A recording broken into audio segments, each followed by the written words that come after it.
All right, my friends, on slide 9, we are going to look at the paragraph that is in the white text box. So this is a paragraph that was just randomly found that I want to go over with you, and so that we can see the strengths and the benefits of using transitional words and phrases in our writing so that our writing goes from being less choppy to more of a easy flow that kind of helps the reader feel like they're not getting confused or sidetracked.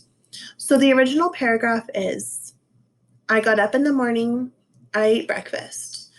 My mom drove me to school. My friend Mandy in the hallway. We walked into class together. Now, when I'm thinking of adding transitional words and phrases into my writing, I want to think of a way that I can say,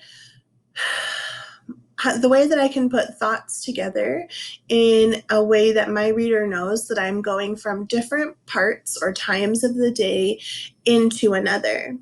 So since I'm saying I got up in the morning, I ate breakfast, I know in my mind that I ate breakfast after I got up, right? Because I can't do that in my sleep.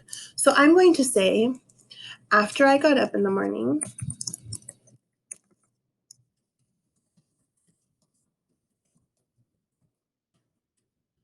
I ate breakfast.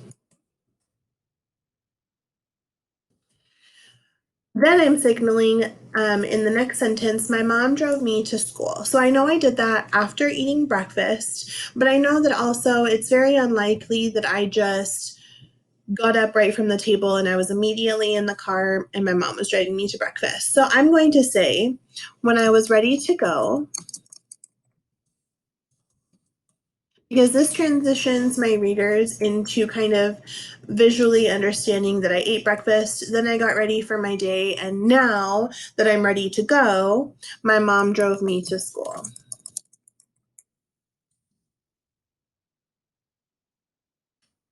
So the next sentence says, my friend Mandy in the hallway. The first thing I'm thinking when I read that sentence out loud is that there's a word or a thought that is missing. And I'm thinking of, when did I see Mandy? So I saw her after I got to school. So I'm going to add that just so it's super clear for my reader.